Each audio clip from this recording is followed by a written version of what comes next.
Nuestro siguiente entrevistado es el vicepresidente del Congreso de la República, Juan Carlos Segurín. Don Juan Carlos Segurín, muy buenas noches. Buenas noches, Enrique. Gusto de saludarte y un saludo a todos los amigos que nos escuchan. Su opinión sobre la renuncia del ministro José Villena, bueno, exministro ya. Sí, bueno, en principio yo me gustaría, si me permites, destacar la figura del ministro. Ha sido un buen ministro.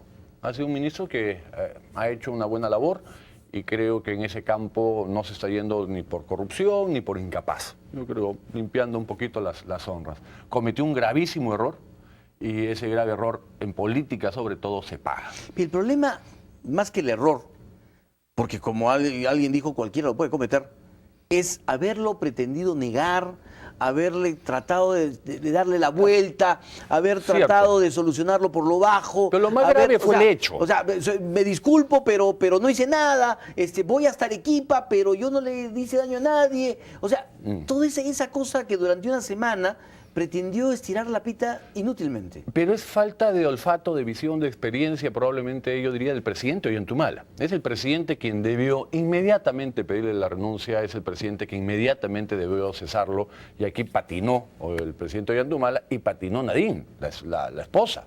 Ambos pretendieron cerrar filas en algo que era inaceptable y que a través de las redes se veía una efervescencia que era imparable. Claro, porque ¿no? Parece que ellos tenían la esperanza que esto se fuera apagando, pero se al contrario, fue creciendo. Fue creciendo porque el hecho es grave. El hecho es grave y en el marco de la lucha contra la violencia, en el marco de la dignidad de la mujer, un tema de esa naturaleza era inaceptable, era imperdonable. Y contradictorio, es decir, un discurso del gobierno que se contradecía con lo que los hechos estaban haciendo. Había una falta de coherencia entre el discurso y los hechos, porque pretendían pasar por agua tibia un tema realmente grave. Entonces, lo raro no es que se vaya el ministro, lo raro fue la demora innecesaria que le ha generado un gran desgaste. ¿Cómo queda el primer ministro? Es decir, una persona que sale el día martes o miércoles a decir, bueno, este es un tema aislado, los jóvenes en Arequipa están sufriendo, todo el mundo está sufriendo, así que este tema ya está superado. ¿Cómo queda él? Queda mal todo el gabinete, pero yo pondría un orden entre los que han quedado mal. El señor Ollanthumala, su esposa, Nadine Heredia, en un tema de mujer, el premier y el ministro. No creo que en esa línea todos han quedado mal. Ahora, ¿por qué tratar de defenderlo tanto? ¿Por qué tratar de mantenerlo tanto en el cargo? ¿Qué había de por medio? Creo que hay una buena relación, es parte del equipo, se conoce que es muy cercano. ¿A quién? Al presidente, a la señora Nadine, al propio premier, al ministro de Economía, es parte de un equipo. Y repito, era un buen ministro, y no es fácil encontrar buenos ministros, o puede haber muchísimos, pero que no ingresan a política, pues, ¿no? O sea, el dar el paso del técnico, del profesional, del gerente exitoso, del profesional exitoso que está en la calle, en su vida diaria, pasar a ser político es un paso, valga la redundancia, que pocos se atreven. Don Juan Carlos Segurín, pasemos al Congreso. Ya no voy a preguntarle por una interpelación que ya no se va a dar. Se cayó. ¿No es cierto? Se cayó por completo. Y el Congreso debe estar terminando este día jueves su trabajo regular para dar paso a la comisión permanente. ¿Usted daría un balance positivo a la gestión del Congreso durante esta legislatura? Mira, todavía que tenemos el miércoles y jueves, donde se van a seguramente apoyar importantes proyectos, el balance cuantitativo, cantidad de normas, creo que va a ser positivo, sin que eso sea lo que más me interese. Y tampoco a la mesa. Calidad. Exactamente, no se trataba de ser una fábrica de leyes y sacar leyes que no son necesarias, leyes que nadie las ha pedido, o leyes que terminan trabando más el aparato estatal, que ya de por sí es lento, pesado, burocrático. Entonces, por ese lado creo que ha habido bastante responsabilidad. Por el lado cualitativo, creo que también ha sido una legislatura donde se ha transmitido mucho más unidad, mucho mayor consenso, mucho mayor diálogo entre las fuerzas políticas, un buen diálogo entre el Ejecutivo y el Legislativo. Y eso parte un poco del perfil del presidente del Congreso, que es una persona muy presta al diálogo, de puertas abiertas, de transparencia, de dialogar con todos, a diferencia de nuestro común amigo Daniel Abugatas, que siendo una estupenda persona, tenía pues un carácter muy complicado y se terminaba peleándose hasta con su sombra, ¿no? Ahora, esta gestión no termina, a pesar de lo que usted dice de Víctor Isla, con una falta de olfato también lanzándose a aumentar los gastos operativos de los congresistas, indignando a la población? Mira, si nosotros hacemos un análisis de lo políticamente conveniente, ese tema nunca debió plantearse, nunca debió discutirse, deberíamos haber seguido con la política del avestruz, escondiendo la cabeza y diciendo no hay problema. Pero había que enfrentar ese tema. ¿Por qué aumentarse el gasto operativo? ¿Qué es aumentarse el ingreso, en buena cuenta? Porque es un gasto operativo no reembolsable y sobre el cual ustedes tampoco rinden cuentas. Yo te agradezco la pregunta y sabía que le íbamos a tocar y no es muy popular hablar de estos temas, pero es necesario. Es necesario y es necesario explicar. Mira, el 2006 hasta el 2005, o julio del 2006, había X remuneraciones. Cuando entra Alan García, el sueldo de los parlamentarios se baja a la mitad, exactamente el 50%, a la mitad. Han transcurrido 6 años y medio y ha habido una inflación acumulada en esos 6 años y medio de más de 30%.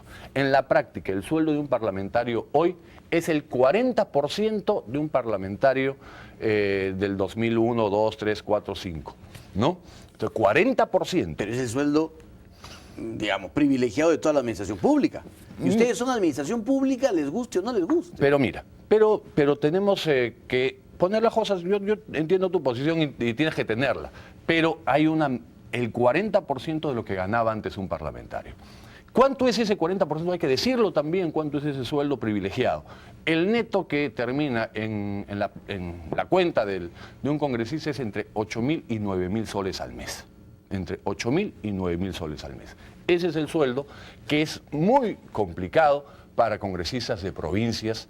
Es muy complicado porque tienen que mantener una casa en Lima y una casa en Arequipa, viajes constantes y con las pensiones de universidades que hay acá, etcétera, etcétera. Realmente se ve a parlamentarios muy bien, pero ya tenían con una posición complicada. Sumado a eso un gasto operativo Ahora, de 7.000 soles. Nos olvidamos del sueldo y entramos al gasto operativo. En gastos operativos, los parlamentarios para el cumplimiento de su función recibe 5.000 soles. Es lo que se recibe, 4.800, 4.900, digamos 5.000 soles. ¿Sobre lo cual no tributan? No, se tributa. El gasto operativo total es cerca de 7.000 y el neto que recibe para la función es 5.000 soles. ¿Qué tiene que hacer con esos 5.000 soles el parlamentario? Libre disponibilidad, ¿no es cierto? Libre disponibilidad para la función. Claro, pero libre disponibilidad. ¿Qué tiene que hacer? Tiene que tomar una o más oficinas en su jurisdicción. O sea, de donde si eres de Ayacucho, si eres de Huancavelica, si eres en tu jurisdicción. En muchos sitios, por las características poblacionales, tienen que tomar más de una, ¿no? Porque tienen provincias muy, muy lejanas.